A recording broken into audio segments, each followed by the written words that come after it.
Okay, so today's session is called Bridging the Gap, and it is focusing on intergenerational communication and how we as teachers can better communicate with students who live in completely different worlds than what we do. So what we're going to address today is the student engagement core model, which is kind of the foundation of how I think about an effective classroom. We're going to get to know a little bit about the big 5 generations. We're going to talk about how generation gaps affect the classroom, and then not only the story method, which is a method that I published in a journal about engaging diverse generations of students, but also a couple other techniques for how we can bridge generation gaps in our classrooms. As we're going through, feel free to interject thoughts, ideas, questions that you may have. So this is student engagement core model. It basically says that engaging students, having students buy into not only the curriculum that we're presenting, but buying into the idea of school in general, is based off of 3 different components: the student, the teacher, and the content. And rather than just looking at those individually, it's all about the relationship, the interrelationships across the students, teachers, content. So for teachers, the relationship between us and our content is our expertise. You know PE, you know ag, you know band, you know your content area. You are content experts there. Then you have the student and the content, and that's their perception of relevance. How much they believe that what we are teaching them is actually beneficial to the worlds they live in and the lives that they lead. Then up top, the relationship between the student and teacher, that's our relationships. And like I told you guys when you first came in here, my foundational belief for teaching is that the student-teacher relationship makes or breaks a classroom. You can have the best content, you can have the best activities, but if the kids don't like you, they're not going to engage with you. So that's student engagement core model. So it basically says when you have all of this working cohesively, when you have a teacher who is a content expert, when you have students perceiving content as relevant, when there's a solid relationship between students and teachers, then that's going to bring about student engagement. So when looking at this as it relates to our classrooms, we are dealing with basically our growing older and our students staying the same age. You quoted Matthew McConaughey when we came in. We keep getting older, kids stay the same age. And basically we were all born to different groups based off of the time period when we were born. We call those generations. So a generation is a group of people born in a similar window of time, often sharing similar influences and experiences during their most formative years. Historically, we've looked at generations as about 20-year windows, and generational researchers are saying that window is shrinking and could eventually get to a point where we have completely different generations within 5-year periods. When we look at technology doubling rate, when we're looking at our world becoming more interconnected globally, when we're seeing more people having access to communicate with others that they've never had the opportunity to communicate with before because entire countries are getting online and getting access to social media, when pop culture isn't just driven by what's on TV, sports, and radio, but it's now being driven based off of millions, tens of millions of curators and creators online. It's just going to get to the point where within 5 to 10 year windows where kids are speaking completely different languages and living in completely different worlds from each other. Generally, your generation is going to be shaped by global events and movements, pop culture, fashion, and trends. So when you think back to when you were a kid, the style of clothes that kids were wearing or you wore, the musicians who were popular, the TV shows that were popular, your preferred cast for Saturday Night Live, like we were talking about beforehand, that shaped who we were, not only as individuals, but as a group. So I'm a millennial. So as a millennial, I remember growing up, every girl had a crush on Jonathan Taylor Thomas. It was Tool Time, Tim Allen, all that. Saved by the Bell. My first crush was Kelly Kapowski. She put the pow in Kapowski, Tiffany Amber Thiessen. I remember wearing Jinkos. Have y'all ever wear Jinkos? You put a 2-liter bottle of Coke in your back pocket. As far as millennials' worldview, it was shaped by 2 major events, Columbine and 9/11. When you think about the way that people my age think about the world, it's largely guided by those 2 events. The generation before me, they were affected by that, but it didn't shape their view of the world. The kids we have now, that's history to them, so it definitely didn't shape their view of the world. So those formative events, those formative trends, pop culture movements, they shape who we are as an age group. And it's also going to be contextually bound, obviously. So that means, for example, if you were a millennial growing up in the 90s in the United States, the things that affected my age group is a lot different from, somebody that grew up in South Africa during, the ending of apartheid, 93, 94. So while I was in 93, 94, cheering on the Bulls and Scottie Pippen and Criss Cross had kids wearing the clothes backwards and all that stuff, kids in South Africa were starting to go through desegregation and the collapse of apartheid. So definitely generational identity is going to be contextually bound. Right now there are 5 big generations. There's technically a 6th generation, but they are either not really involved in the workforce or they're dying out. So the oldest generation are what we call the silents, also known as the greatest generation. So these would have been the people who fought in the war. These were the ones who had the opportunity to go punch Nazis in the face.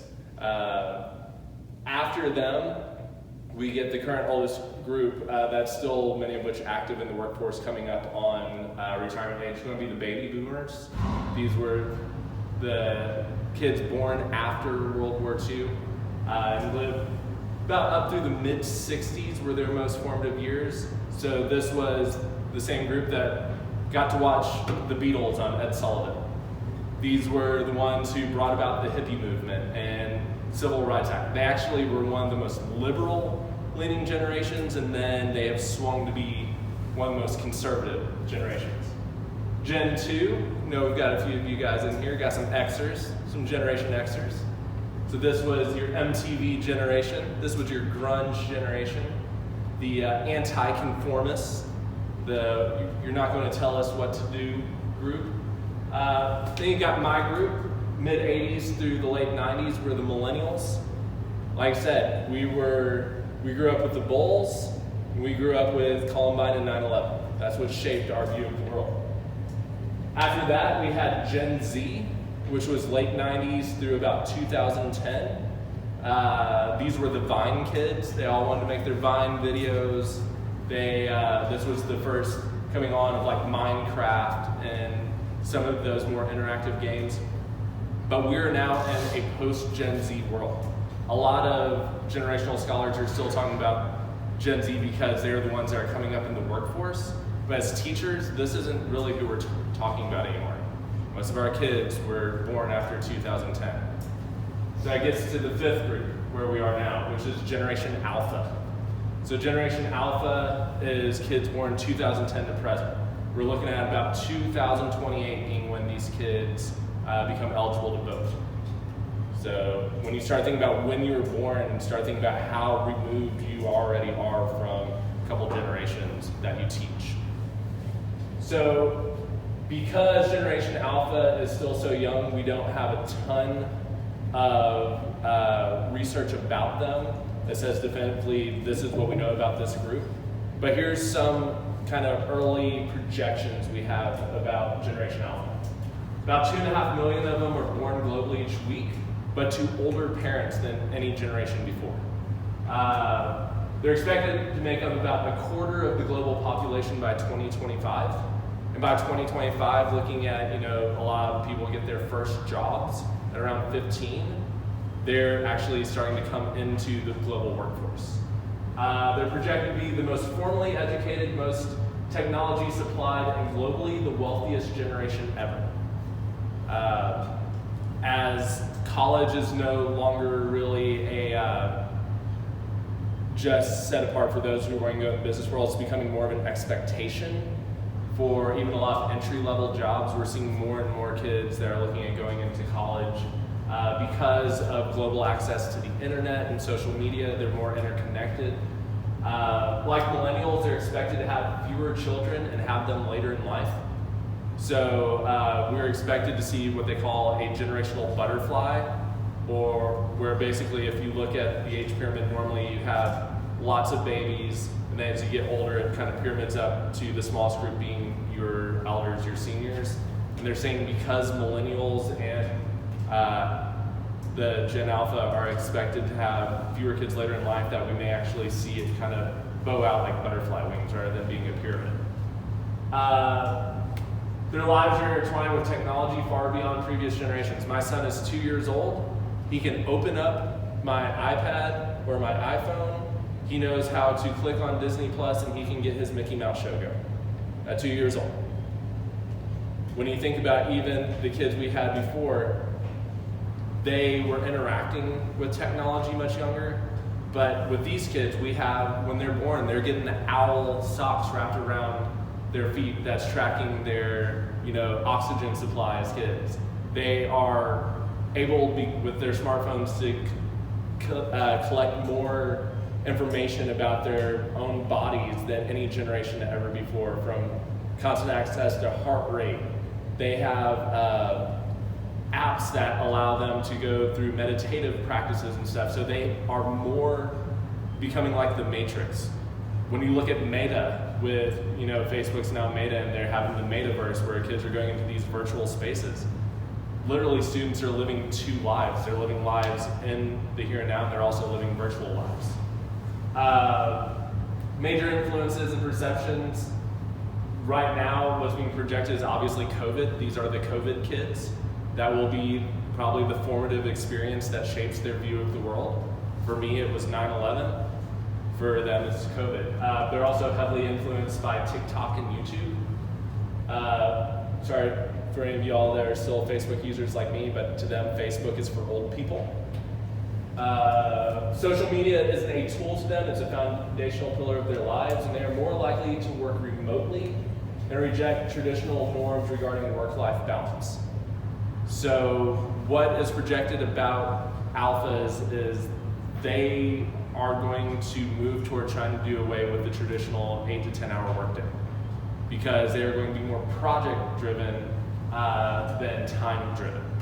So the idea is, if I can come in and do everything that my boss needs me to do in 3 hours, why do I need to stay another 5 hours? So definitely moving toward more of a project based than time based employment. So what's this have to do with us? What do y'all think is the average age for a middle school teacher in the United States? Average age for a middle school teacher in the United States? 49. 49? Don't say one, don't be a cheater. Say 35. Go over. 35? 41. Okay. Say late 30s, 30, 35, 39, something like that. So it's a little bit of lag data, but the last data I found was 42.4. 42.4 years of age. When that was published, Georgia was right on that. I think Georgia was 42.1. Also, another interesting demographic was 75% of Georgia's middle school teachers were female.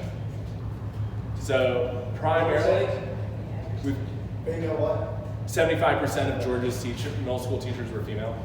So we're looking at an average teacher being 42 years old, and we're working with students that are between 11 and 14. So obviously there's some generational distance there. So as Damien Rice, one of my favorite Irish songwriters, says, time is contagious and everybody's getting old. We are going to experience generation gaps in our classroom. Because we're continuously getting older, as there are new generations coming in and the generational window is shrinking so that more and more generations are going to be present in short amounts of time, we are becoming separated from the worlds our kids live in. So a generation gap is the differences in attitudes, behaviors, perceptions, culture, language, priorities, and social norms across generations. The way that we do life is different from how our kids do or are going to do life. Largely the things we value are going to be different from the things they value. Not just the technology that we use, but the ways that we use technology is going to be different from our kids. So when you start thinking about that as a teacher, that can lead to some real struggles, right? So that's why we're doing this today, to try to talk through how can we overcome some of these gaps. So where gaps can occur. They can occur in lots of different ways. These are just 4 kind of categories I thought of. One is pop culture. Their cultural icons, their affinities, or the things that they're interested in, their references differ from ours. I used an Anchorman reference a few weeks back, and one of my students looked at me like I had 2 heads, and then another kid was like, yeah, I think my grandpa liked that movie. I was like, I'm 36. Don't talk about your grandpa. No. The other thing is, because of the way that they engage with technology and engage with social media and these other video-based platforms, their pop culture icons and their references are changing faster than they ever have before. If you think back a year or 2 ago, we had kids that all the time were walking around singing, about Gucci flip-flops and all I want's a rolly, rolly, rolly. And dabbing. Y'all remember the dabbing phase? That was like 2 years ago. These kids consider that old and outdated because they have so much access to technology and so many people creating and things trending and algorithms telling them, hey, we think based on what you liked before, you'll like this, that their references are changing faster than ever before. Norms and values. The things that are important to them, things that they feel comfortable talking about, are way different from what many of our cultures, our generations, valued or felt comfortable talking about. So Generation Alpha is more apt to discuss mental health.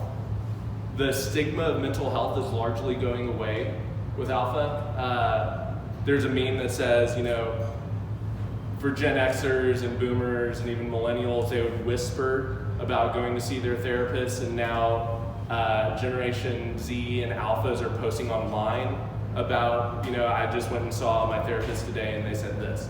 So what we used to say in the shadows, they're posting on social media publicly. They're more apt to discuss sex, to discuss identity construction, and other topics that we largely were taught to consider to be taboo. For example, talking about drugs.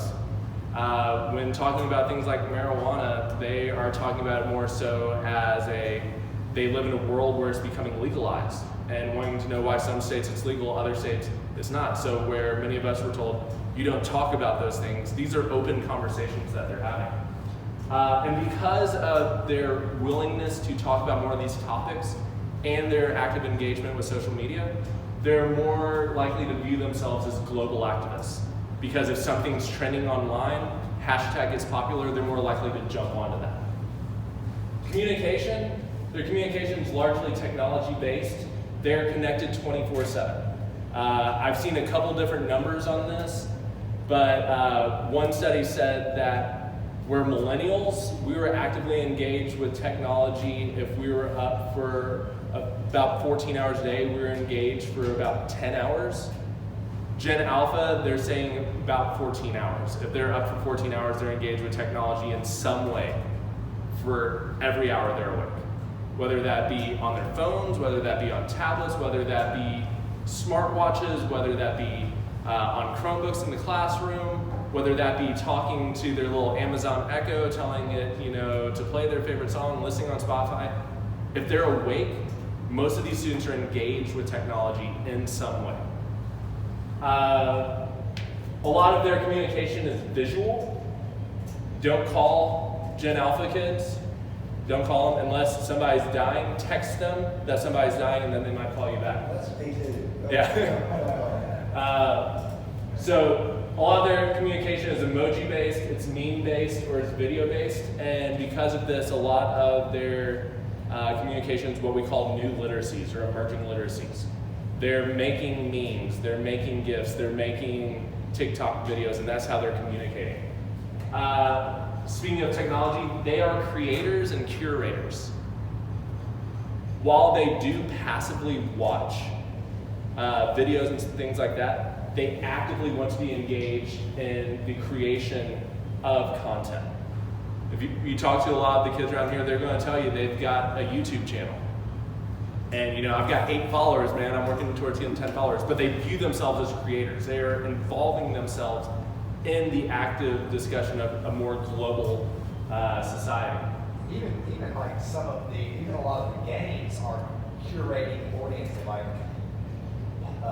my daughter, she'll just about every night she'll be on there playing Roblox, or something like that, Minecraft, or they're still they're gaming, but they're in the process of creating while they're gaming. And they're developing worlds, and those worlds they are putting on different servers so other people can engage in those worlds and add and edit. And for most of us, when we were growing up playing video games, it's up, up, down, down, left, right, BA, select, start, and you get extra lives on Contra. For them, they are building worlds and welcoming others into them. They're creators and curators more so than just passive consumers. Every year, I do projects with my students and ask them, what are some things that kids your age are interested in that you think teachers may not know much about? And I also ask them, I have an ongoing database of youth slang and words and terms that they're using. And so I just pulled a couple items from there that my 7th grade students said, hey, these are things our kids like.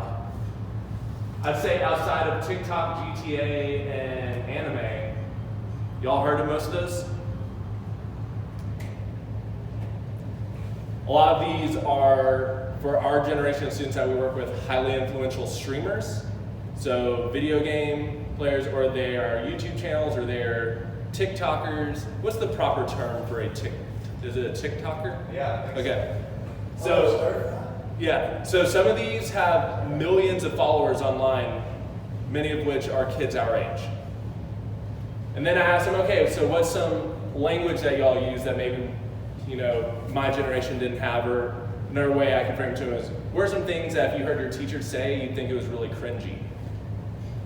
Here's a few things that they said. Obviously, I got probably 50 different ones I'll add to my database if maybe y'all want access to my Google Sheets of youth slang. But, some of these we've heard, on God, bussin', sus. If you hear kids talking about lollipops, that means vapes. So if you hear a kid say, hey, you got my lollipop, they're not saying, hey, do you have a sucker or candy for me? They're asking, hey, do you have my vape? Cap, no cap, shoot your 30, let's go fight. Pushing P, tweaking, drip, spill the tea. My wife, I told her that one last night, and she was like, I love that. I'm gonna start using spill the tea, sis. That means, tell me your secret. What you hiding? What's the good gossip? So our students not only are existing in a different world from us, they're using language different from what we are. And sometimes they're using similar words, but with completely different meanings. So how might generation gaps affect the classroom? I pulled from lots of different research on this topic. If you ever want to nerd out over generational identity theory and the research behind it, we can do that. We can go out and grab a meal and talk about it. But this is just some highlights of what we're seeing for students and teachers about how generation gaps are affecting classrooms. For teachers, decreased sense of connection with students, decreased sense of effectiveness in the classroom, because if you feel like you're in a different world from your students, how can you teach them? Increased sense of burnout, negative feelings about career and turnover consideration, and decreased optimism about the future in general. Every generation thinks that the next generation is sending our world to hell in a handbasket. That's been that way forever. Exactly. So that's one of the things that's common. But when we're seeing teachers that are getting multiple generations between, some of the studies are showing that there's just a greater sense of negativity about the future. But yeah, every generation thought that the next generation was going to screw up the world. And we're still here. Students, decreased interest in school, negative perceptions of the relevance of school, increased undesirable classroom behaviors. If kids are bored and they don't see a reason for them to be there and their teacher doesn't understand what they're doing. I heard one person say this: for many of our students, walking into our classroom is a step backwards in time.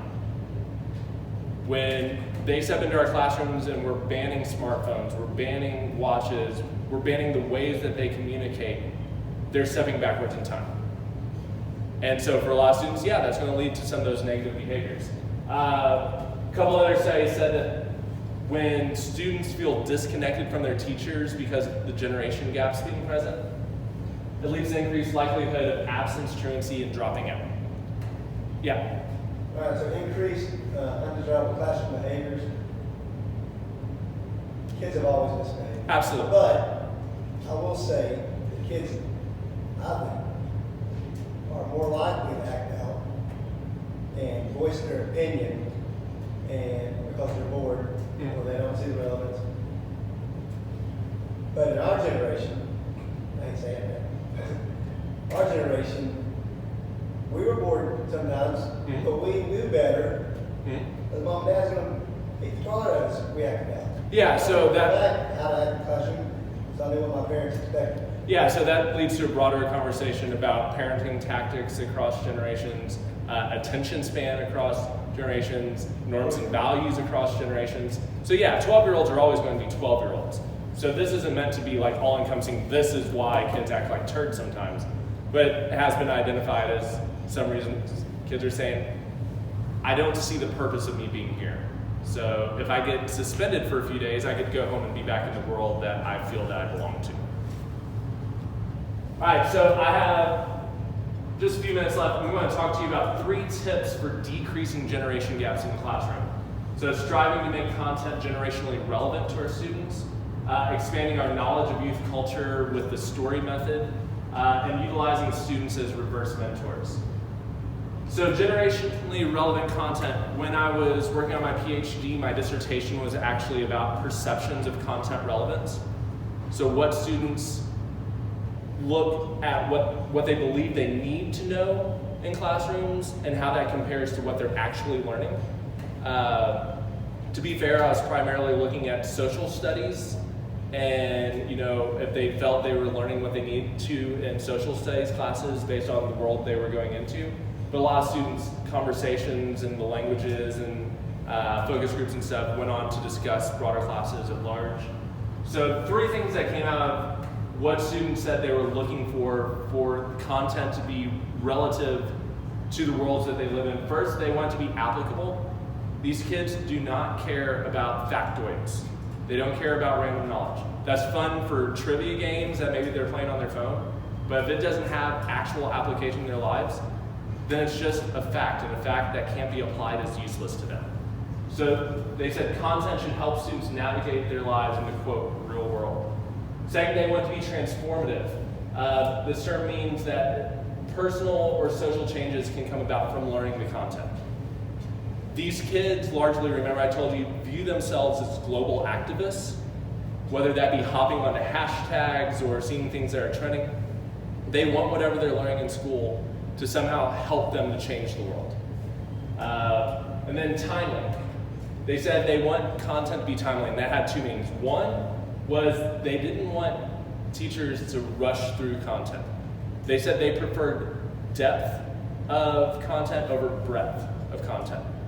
So they said they would rather have a couple standards that they hit really, really deeply, it's an adverb, hit really deeply and have a good understanding of its roots and its application, than for teachers to just fly through 47,000 things because they've got a test coming up. The second part of timeliness, and this applied more so to social studies, they wanted to minimize our focus on far distant history if it was not connected to the context of the here and now. So they were saying, cool, there were Vikings, and cool, the Normandy invasion in 1098. What's that have to do with the world today? So they said, if you're going to teach us about long ago history, make sure that's connected to today. Otherwise, see number 1. It's just a fact, and they don't care about facts. So that's the first thing. Consider ways that you can make your content generationally relevant, where the kids can see it applicable, transformative, and timely to the worlds they live in. Second is the story method. This actually comes from a paper that I published in an education research journal in 2015 that was looking at ways that teachers can grow in learning more about what is going on in youth culture. And so STORY, is the acronym means survey, talk, observe, research, reflect, and integrate. So if we are going to get out of our comfort zones and get to know what is emerging and trending in kids' cultures, a lot of times we wonder, well, how do you start with that? So that's why I came up with this acronym. So survey is to collect nonverbal data, questionnaires, individual interests, inventories. Bell ringers in my class, I'll just ask them, hey, what song have you all been listening to this week? Or what's a trending YouTuber that I should check out this week? Yeah. Or, hey, what's the new video game that everybody's playing? Just putting up something like that, it gets them writing. It's connected to the worlds they live in, and it's also allowing me, without taking a bunch of time out of class, to get to know what's going on in their worlds. T means talk. Actually take time and effort to discuss emerging trends with your students. Sit down with them at lunch. If you've got a kid that's wearing some anime or manga shirt and you have no idea what it is, pull them aside and ask them about it. If you are on Go Guardian and you see somebody's listening to school-appropriate music, because it's always school-appropriate, and you see them listening to a song or an artist you've never heard of, let them know they're not in trouble, but call them up and ask them to tell you about them, why they like them, and what did they know about them. Observe, this is passive research. It's just a heightened awareness of your surroundings. We have hundreds of kids walking past us every day or coming into our classrooms every day. Pay attention to the shoes they're wearing. Pay attention to the language that they're using. Pay attention to things that they're talking about, because that's going to give us a window into their worlds. Research, that is active personal investigation. Dive into your students' interests. You're like, I don't care about what video games are popular. You may not, but they do. I don't care about who the popular rapper is right now. You don't have to. They do. So take 10 or 15 minutes out of your night that you're already looking on your phone. We're older, so probably on Facebook. And actually dive in to see, what's trending on TikTok. Go on to Apple Music and you can pull up by demographics and see like their age groups. What are the most downloaded or streamed songs? Go on to Bandcamp. A lot of our kids are listening on Bandcamp or on SoundCloud, and see what artists are emerging on there. Reflect. John Dewey, the father of modern education and educational theory, said that it is a central responsibility of teachers to practice reflection. So thinking about what are we doing, what could we do better, and what are maybe some generational preferences that we're holding on to as gospel that we need to release a little bit to better be able to reach our students. And then finally, integrate. There are lots of different ways to integrate. You all know your content. Again, going back to generational or the student engagement core model, you're content experts. So think of ways that you can integrate students' interests in the world. It could be something as simple as have their music playing in the background, or design entire projects about their interests. Last one is considering having students as reverse mentors. So traditional mentoring is an older individual who is providing knowledge, skills, abilities transfer to a younger. But if you look at most of the definitions, it actually says transfer from a more knowledgeable other to a less knowledgeable other. So it's not just about age. When we're talking about who are experts about youth culture and things that this generation values, it's the kids. So we can engage them to actually mentor us, to teach us. I tell kids all the time, I want you to teach me. Our classroom should be reciprocal. You're learning from me, but I also want to learn from you. And there's a couple of different ways you can do that. You can do just-in-time mentoring, which means you got a question about something, just grab a kid and ask them. Doesn't mean that you're actually meeting once a week or twice a week or anything. It's just, you have that kid, they're kind of in the know, something's going on, you can just grab and be like, hey, what is this? What's this word mean? People are, saying this, I have no idea what that means. So having somebody you can have those discussions with when you need to. E-mentoring. Hop on Go Guardian. Kids are playing a game or, watching a video or something. Shoot them a message, hey, tell me more about this. Why do you like this? Where should I start with this? That's something I always ask students when they're like, man, I love this musician or this rapper. I'm like, where should I start with them? If I want to check them out, where should I start? It's allowing the students to be content experts. You can do face-to-face traditional mentoring with students. I've done that before. Had a kid that just, throughout the year, we would meet like during an ELT time or say skills time, and for like 5 or 10 minutes, I'd be like, all right, what's going on this week? What are things going on in your world that I should know about? You can also have youth ambassadors from your grades who are just people who show up to teach you. I did a workshop about this probably 4 years ago. If you remember, I actually brought 3 students with me. And most of the time was those 3 students answering questions from faculty about what was going on in youth culture. So wrapping up, last slide. I had to let the Baptist in me come out, so I've got my alliteration going. So conclusion, consideration, caveats, and challenge. Conclusion, we are getting older, but our students are staying the same age. We as teachers can view this as an opportunity, or we can view this as an obstacle. Letting go of the things that, I don't want to say letting go of the things we value and hold dear, because we keep on to those, but welcoming the things that students value into our classroom and into our spaces, into our curriculum, that can be challenging, but if we allow ourselves to do so, it becomes an opportunity. Consideration. We are preparing students for a world that we will not understand and for jobs that do not exist yet. That's just truth. Caveats. Don't throw the baby out with the bathwater. There are certain skills that every generation of students are going to need to know. But the context in which we teach them, we should be allowed to let those change. Our kids need to know how to read. They need to know how to write. They need to know how to analyze. They need to know physical activity. They need to know, music theory. But the context in which we teach those things can change.